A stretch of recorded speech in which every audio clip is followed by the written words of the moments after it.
Hesed v'Rahamim v'Shalom et Adonai Yeshua HaMashiach Eloheinu. Porção 47, Parashat Re'eh. Fazer um comentário com base no que as pessoas costumam questionar, principalmente os incrédulos, aqueles que querem questionar a existência de Deus, querem questionar a Bíblia como a palavra de Deus. Eles costumam questionar passagens como a de Deuteronômio, capítulo 15, versículos de 12 a 18, né? Se perguntando, questionando com relação à escravidão, né? Então, para não repetir aqui os argumentos deles, o que acontece? Deus não desejou a escravidão, né? A escravatura, como é que se fala aí? Deus não planejou isso, Deus não deseja isso, Deus não apoia isso, enfim. Por culpa do pecado do ser humano, Deus permitiu. Por quê? Quando Deus criou Adão e Eva, Deus entregou, vamos dizer assim, o domínio aqui na terra ao ser humano criado, Adão. Domínio sobre as aves dos céus, tal. Quando Adão desobedeceu a Deus, tá? Ele entregou esse domínio a Satanás. Deus não volta atrás naquilo que ele faz, sabendo de todas as coisas desde a eternidade, né? Ele consegue elaborar um plano para corrigir isso, né? O ser humano estragou, mas Deus já sabia que o ser humano ia estragar e Deus já havia elaborado um plano desde a eternidade para consertar. Então, Jesus se torna ser humano e na segunda vinda ele tomará de volta o reino do mundo que foi entregue para Adão, mas Adão entregou para Satanás. Nós estamos no mundo pecaminoso, nós estamos no mundo onde existe a dor, o sofrimento, a morte por culpa de Adão, né? Mas Deus já havia elaborado um plano. Jesus, que sempre existiu desde a eternidade, se tornaria ser humano, assim aconteceu. Primeiro é iniciado o reino de Deus nos corações, né? Pregada a transformação, né? Inclusive você não, como se diz, escravizando seu empregado, seu contratado, por exemplo, né? Então o reino de Deus começa em nossos corações. Aí ele vai se, vamos dizer, materializar por completo, definitivamente, na segunda vinda de Jesus. Então, por enquanto, né? Por que Deus permitiu a escravidão? Por que a Bíblia relata a escravidão? Não que seja da vontade de Deus, mas dois aspectos. O primeiro aspecto que você pode ter, tendo como foco Deuteronômio capítulo 15, versículos 16 a 18. Como diz Romanos, né, que as coisas da antiguidade foram escritas para o nosso exemplo, né? Eu preciso compreender o que é servo e o que é senhor. Existe uma bagunça hoje na maioria das igrejas. Por quê? Estão anunciando um falso Jesus, né? O evangelho da prosperidade. Estão anunciando um Jesus que não é senhor, na verdade. Ele é um garçom, ele é um Aladim. Ele atende todos os seus desejos, todos os seus pedidos. É só você usar o nome dele como se fosse uma varinha mágica. É só você colocar dinheiro dentro de um envelope e entregar para um pregador despreparado ou mal intencionado, né? Muitas das vezes vender tudo que você tem, né? Ficar sem nada, né? Eles falam deliberadamente, são lobos vestidos de cordeiro. O falso evangelho da prosperidade é isso, né? Para quê? Para que ele ande de jet ski, ande de helicóptero, tenha vários carrões caríssimos, tenha relógios Rolex caríssimos, tenha várias mansões. E o pregador não pode isso. O pregador não pode isso, tá? Enfim, isso é uma forma de idolatria, inclusive. Isso se chama avareza e é uma forma de idolatria, né? Neopentecostalismo. Então, essa parte que Deus permitiu a escravidão, respondendo aqui essas pessoas, ou quem tiver em dúvida sobre o porquê de Deus permitir a escravidão, primeiro, você compreende a diferença entre senhor e escravo. O escravo ou servo era alguém que não tinha direito nenhum, não tinha direito de escolha nenhuma.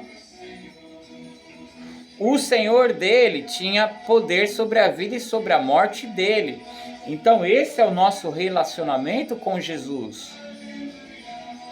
Claro, ele é um ótimo senhor, ele é um senhor tão bom que ele diz que aqueles que o obedecem, ele não chama de servo, ele não chama de escravo, ele chama de amigo. Isso é ótimo.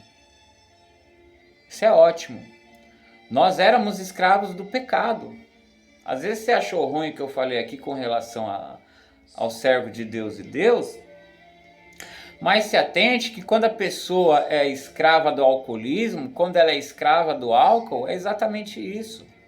Até mesmo o tabagismo, cigarro, quando a pessoa fica com uma doença como câncer e ela tenta largar o cigarro e não consegue.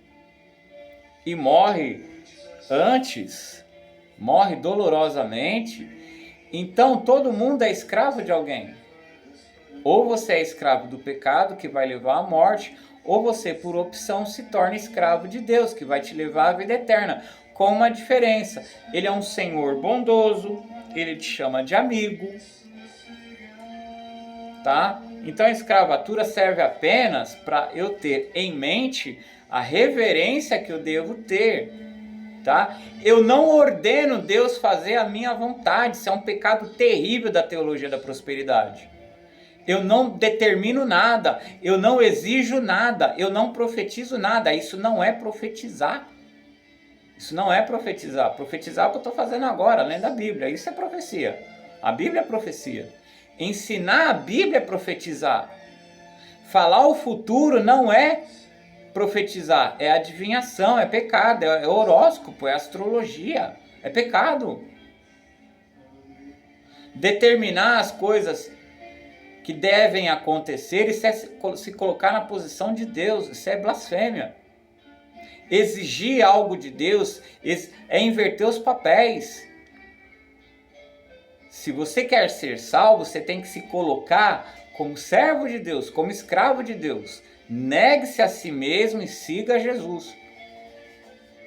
Aí ele vai atender o desejo do teu coração. Se você exigir, esquece. Esquece. Então Deus permitiu a escravatura para colocar os pingos nos is. Nós podemos nos tornar servos de Deus, escravos de Deus. Ele vai nos chamar de amigos e vai nos tratar como filhos. É muito melhor ser escravo de Deus, ser tratado como filho de Deus, do que ser escravo do cigarro, ser escravo da pornografia, ser escravo da prostituição, né? Job é prostituição, job não é trabalho. Viu, mulherada aí que manda foto e vídeo seminua, nua, isso não é trabalho, isso é prostituição, isso é pecado, tá? Homens também que estão no tráfico, fazendo aviãozinho, isso é pecado. Você está escravizando seres humanos, você está comercializando almas humanas, você será destruído, como diz Apocalipse. Mas enfim, Deus permitiu a escravatura para colocar os pingos nos is, tá? Não se exige nada de Deus, tá? Isso é blasfêmia. Não se determina nada. O nome de Jesus não é varinha mágica. Jesus não é o Aladim da lâmpada que você esfrega e faz 3 pedidos. Ponha-se no seu lugar. Agora, o segundo aspecto que eu quero frisar é o alvo aqui da gravação é especificamente de Deuteronômio 15, de 12 a 14. Eu vou mais comentar do que ler, tá? Existe uma aplicação para os nossos dias atuais, é isso que eu quero trazer, né? Antigamente Deus autorizou a escravatura, a escravidão, a relação senhor-servo, porque deve se aplicar o padrão de Deus no Antigo Testamento e o padrão principalmente cristão no Novo Testamento, tá? Nas relações empregatícias, nas relações de trabalho, nas relações comerciais, tá? Observe, então, são mandamentos de Deus para nós hoje. Como se aplica isso aqui? Onde supostamente a escravidão acabou. Supostamente, porque tem trabalho que não é fácil, né? Eu tive empregos que eu trabalhava de domingo a domingo, tinha hora para entrar, mas não tinha hora para sair. Você entra com uma função e faz tudo, né?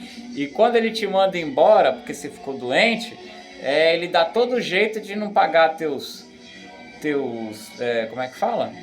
Teus direitos, né?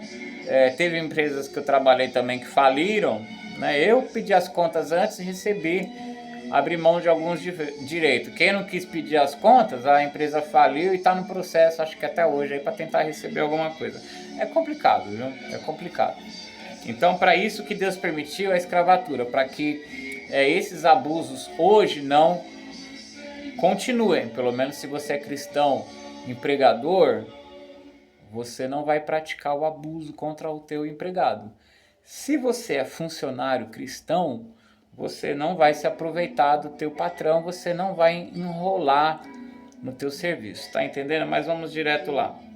Vamos falar para você empregador e para você que contrata um serviço. Eletricista, encanador, pintor, pedreiro, como você cristão deve agir? Olha só. Deuteronômio capítulo 15, versículo 13. Quando libertar um escravo, isso aqui hoje linguagem figurada, tá? Acabou o serviço, coitado, se matou lá de trabalhar, né? O pedreiro lá, você ficou em cima dele para ver se ele estava trabalhando, se ele não estava enrolando. Pelo amor de Deus, deixa a pessoa beber uma água, deixa a pessoa tomar um café, comer um pão, tá? Tenha isso para oferecer para ele, né?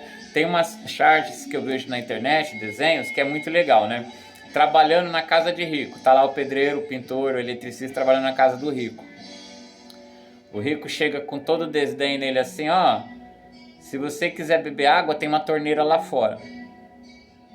Mas não demora. E tem a imagem trabalhando pro pobre. O pobre, ele chega com café, chega com refrigerante de 2 litros, pão com mortadela, tá aqui, meu rei, uma aguinha gelada, um refrigerante. Fica à vontade, se quiser o banheiro, ó, aqui dentro, pode usar. Então, aqui está a demonstração de ser um verdadeiro cristão. Quando você contrata um serviço, quando você tem um empregado, CLT, tá? Então, por isso que Deus permitiu a escravatura, respondendo, não é que Deus é mau, muito pelo contrário, Deus é bom. Ele permitiu a escravatura para estabelecer diretrizes que os cristãos, os judeus, os servos de Deus devem seguir, e aqui está uma delas. Quando libertar um escravo, né, não o mande embora de mãos vazias, tá? Não o mande embora de mãos vazias. Demitiu alguém, pague todos os direitos dele corretamente, tá? Não tente enrolar, né? Teve empresa que eu trabalhei, que eu fiz várias horas extras, né? E eu me matava de trabalhar. Só que eu saía para almoçar, como eu almoçava longe, às vezes o meu horário de almoço passava 1 minuto, 2 minutos, 5 minutos. Então, ao invés de fazer 1 hora de almoço, fazia 1 hora e 1 minuto, 1 hora e 2 minutos, 1 hora e 5 minutos, praticamente todos os dias, no tempo que eu fiquei naquela empresa, vamos dizer 3 meses. Quando eles me mandarem embora, Eu tinha muita hora extra para receber, principalmente domingo, porque para pedir as coisas para mim era fácil. Eu não podia chegar. Eu até perdi o lugar que eu morava, que era um abrigo, porque não podia chegar atrasado e eu cheguei fazendo hora extra. Não quiseram saber. Tava na rua lá, claro que uma igreja me ajudou, alugou um hotel, tal, agradeço, né? Em Suzano, muito obrigado. Mas eu tava até sem firmeza na fé naquela época, peço perdão, hoje que eu tô firme em Cristo realmente. Então, aquela empresa, olha a malícia que eles utilizaram. Como eu tinha muitas horas extras para receber, a 50%, a 100%, tá lá calculada a hora extra porque tá registrado. Mas os atrasos de 1 minuto, eles descontaram 1 hora e 1 minuto. Os atrasos de 2 minutos, não sei se isso é lícito, eu acredito que não. Mas teve desconto eu ainda assim consegui receber um pouco, mas eu não recebi totalmente o que eu merecia receber. Quer dizer, tive que desocupar a casa por falta de dinheiro. Estava numa cidade que eu gosto muito, né? Muito, muito, muito. Poá. Estava trabalhando em Suzano. E fora que enrolaram para pagar. Vem o mês que vem que eu vou pensar que dia que eu vou te pagar. Não pode fazer isso. Descontaram mais do que tinham que descontar. Acharam formas de me prejudicar. Você, cristão, não faça isso. Tá ok? Não faça isso. Então, ó, quando libertar um escravo, não o mande embora de mãos vazias. Paga o direito dele, né? Seja generoso e dele de despedida um presente. Vou ler até aqui. Então, mesmo eu falei de relação, vínculo CLT. Mas se você contrata, sem ser CLT, um pedreiro, um eletricista, um encanador, um pintor, enfim, alguém para fazer uma reforma na tua casa. Terminou o serviço, pagou ele corretamente, dê algo a mais, dê um presente a mais, dê uma gorjeta. Aqui no texto está falando assim, ó, seja generoso e dê despedido um presente dos animais de seu rebanho. Então, você pode fazer um churrasco, ou você pode dar uma peça de carne congelada para ele. Isso é mandamento de Deus, tá? Isso é mandamento de Deus. Dos cereais de sua eira, né? Uma cesta básica, tá? Leva uma cesta básica para tua casa. E do vinho de sua prensa de uvas, né? Esse ministério não aceita o alcoolismo, bebida alcoólica, né? Mas existe suco de uva. Existe uva. Então, uma cesta de frutas. Né? Se você evangelizou ele e ele te ouviu e ele entendeu que ele tem que ser sacerdote do lar dele, falar de Jesus, experimenta dar para ele de presente. Ó. Ele sabe que tem esposa, tem filhos. Dá de presente para ele um pão, uma garrafa de suco de uva integral. Pode comprar algumas taças de plástico, um copo de plástico bonitinho. Faz uma cesta para ele dar de presente. Tem filho? Põe uma Bíblia de criança ali. Isso é o autêntico cristianismo, isso é o verdadeiro evangelho, tá? Ter esse caráter. Contratar a pessoa, não maltratar a pessoa, tá? Da mesma forma que você exige que ele trabalhe, pague ele corretamente, no dia correto, dê o café da manhã para ele, dê o almoço para ele, dê um local para ele descansar, tá? Esteja preparado para atendê-lo se ele sofreu um acidente, tenha remédio, tenha primeiros socorros, kit, tá? Pague direitinho, dê uma gorjeta, dê um presente para ele. É bom, de repente você tem uma roupa, eu tenho essa roupa, você conversou com ele. Eu tenho essa roupa aqui, você aceita? Eu tenho essa lasanha que eu fiz, sobrou, você aceita levar para sua casa? É isso. Deus permitiu a escravatura para te ensinar a fazer isso com os seus empregados, tá? Com os seus contratados, tá? Aí continua. compartilhe com ele um pouco da fartura com o qual o Senhor, seu Deus, o abençoou. Claro, somente aqueles que servem a Deus em espírito e em verdade começam a desfrutar dessa fartura. Enquanto você só é crente uma vez por semana na igreja, você não vê transformação na sua vida. Enquanto você usa máscara, tá? Lembre-se de que um dia você foi escravo na terra do Egito, pecado, né? E o Senhor, seu Deus, o libertou. Por isso lhe dou essa ordem. É uma ordem. E você obedecendo, versículo 18. O Senhor, seu Deus, o abençoará em tudo que você fizer. Então eu quero retornar e finalizar aqui com o versículo 15. Lembre-se de que um dia você foi escravo na terra do Egito, na terra do pecado. E o Senhor, seu Deus, o libertou. Por isso lhe dou essa ordem, ser generoso. Outra coisa, o pedreiro, o pintor, o gesseiro, o eletricista, o ajudante, seja quem for, toma um negocinho, ou fuma cigarro, ou usa um baseadinho, ele pega um serviço pesado, seja tolerante, tá? Você pegou ele fumando um baseado, não mande ele embora por causa disso, não é motivo, tá? Ele é alguém que precisa conhecer a misericórdia, conhecer o perdão. Você contratou um serviço, ele está te prestando serviço. Como ele faz para aguentar o esforço para realizar o serviço, aí você pode, por favor, fuma lá fora,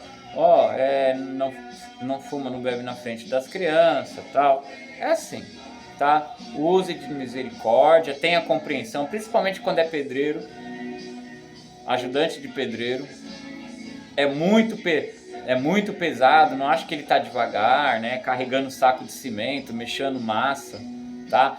Por isso eu vou repetir aqui mais uma vez, né? Eu, quando estive longe de Jesus, sentia fome. Às vezes eu conseguia um serviço, mas estava sem comer, estava fraco. Já peguei comida no lixo para comer, para aguentar ir trabalhar. Então, tenha todos os dias, chame ele, prepare uma mesa, chame ele à sua mesa, tá? Café puro, café com leite, pão, manteiga, mortadela, almoço, dê um almoço gostoso, bife, né? Refrigerante, suco natural, fruta de sobremesa.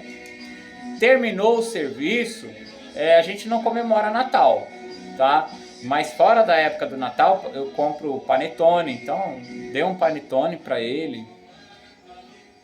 Não tem problema, tá? Dê uma Bíblia com uma barra de chocolate, tá bom? Seja um bom empregador, seja um bom contratante. É Cristo que você está revelando. É o perfume de Cristo que você estará exalando. Aquela poderá ser uma alma salva através dessa atitude, conhecer a Jesus.